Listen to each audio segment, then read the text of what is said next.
গাছ কাটার জন্য হচ্ছে মেশিন নিয়ে আসে আর কি। ট্রাক গাড়ি হচ্ছে 2-3টা করে ঢুকে, আর রাস্তা বানানোর জন্য তো এক্সকাভেটর গাড়ি নিয়ে আসে এরা। ঝিরিগুলো সবগুলো ধ্বংস করে বনগুলো উজাড় করা হয়ে গেছে।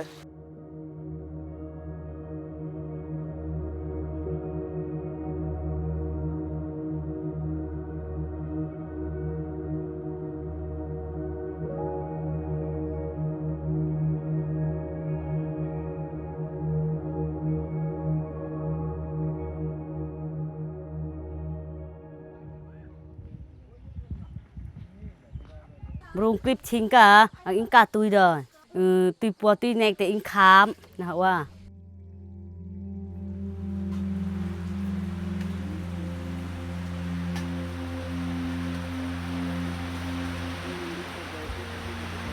পারবান্তি ইয়ে তো কোনটাই রসম আছে বড় বড় বেলাকাট আছে চাম্বাপুর আছে অম্বিকাট আছে বড় বড় কাঠ সব 3 বছর বাঙালি কাঠ পানবাজার।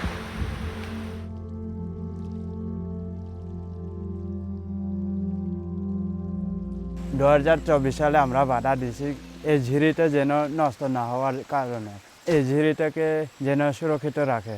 এরা বলল চলে যাবে, আবার 2026-এ পাহাড়গুলো ভেঙে ভেঙে রাস্তাগুলো বানিয়ে ফেলে। ইউনিটের সাথে যোগাযোগ করছি, জোন কমান্ডারের সাথে যোগাযোগ করছি, ওদেরকে নিজে হাতে দরখাস্ত দিয়ে দিয়েছি।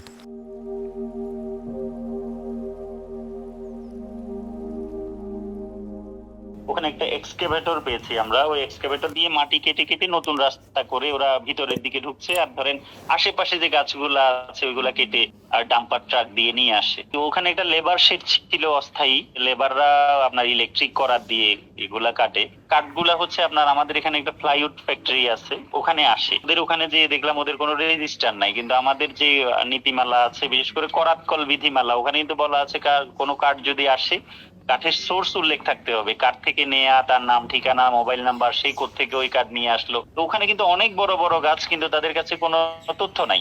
ওদের ইয়াটা খুব স্ট্রং, তো দেখা যায় প্রত্যেকটা পয়েন্টে পয়েন্টে আসলে লোক থাকে।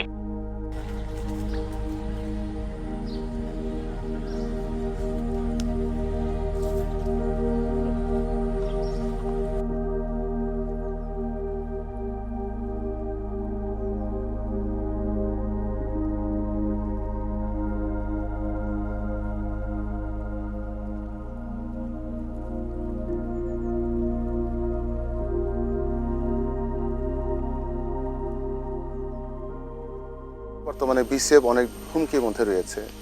অনেকগুলো বিসিএফ আয়ত্ত অনেক কমে গেছে, আর অনেকগুলো বিসিএফ তার সমৃদ্ধ গাছপালা কিন্তু কমে গেছে। শুধু এই বেঞ্জিরি নয়, এর আগে উইকলিম পাড়াতেও সবগুলো বড় বড় গাছ কেটে ফেলা হয়েছিল।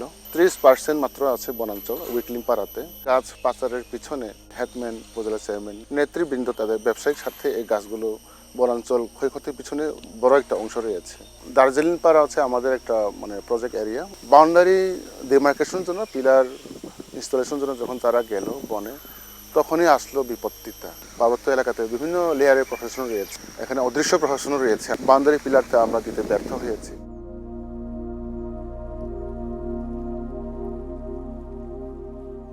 ইলিগ্যাল লগিংটার সাথে জড়িত বিশাল একটা চক্র। এটা রাজনৈতিক সদিচ্ছাটাই বড় ধরনের ঘাটতি এখানে।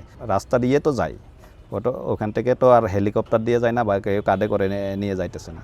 তো এটার সাথে শুধু একটা ডিপার্টমেন্ট জড়িত না, সবাই মিলে দায়ী। রাজনৈতিক সদিচ্ছা থাকলে রাষ্ট্রের প্রশাসনিক যে সমস্ত অঙ্গগুলো আছে ওনারাও পরিবর্তন হবেন। পাড়াবন বা মৌজাবন, এটা মূলত স্থানীয় যে জনগোষ্ঠী আছে তারা দেখভাল করে থাকে। পাড়াবনটা কিন্তু জীববৈচিত্র্যের জন্য অত্যন্ত গুরুত্বপূর্ণ। পানির যে উৎস সেটাও এখান থেকে আসে। জনবলের তীব্র সংকট আছে। আমাদের যে মঞ্জুরিকৃত যে জনবল কাঠামো আছে তারও প্রায় 1/3 আমাদের কর্মরত আছে, 2/3 আমাদের পদ শূন্য আছে। দুর্গম অনেক এলাকা আছে যেখানে থানসি, রুমা, রোয়াংছড়ি, সেইখানে প্রতিনিয়ত যাওয়ার জন্য যে ধরনের লজিস্টিক ভেহিকেল সাপোর্ট দরকার সেটা কিন্তু আমাদের কাছে নেই।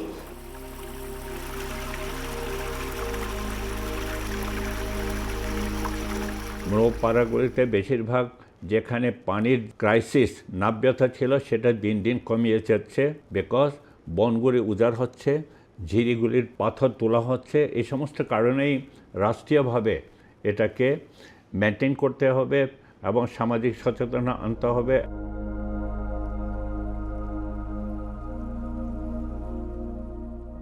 বাসা বানায় একটা বড় ঘর, ওখানে 10 থেকে 15 জন মতো থাকা জায়গা আছে। ওইটাকে ইউনিয়ন অফিসাররা আসার সময় পুড়িয়ে ফেলছে। এরপরের দিন আবার নতুন করে বানিয়ে ওরা হচ্ছে আবার গাছ কাটা শুরু করছে।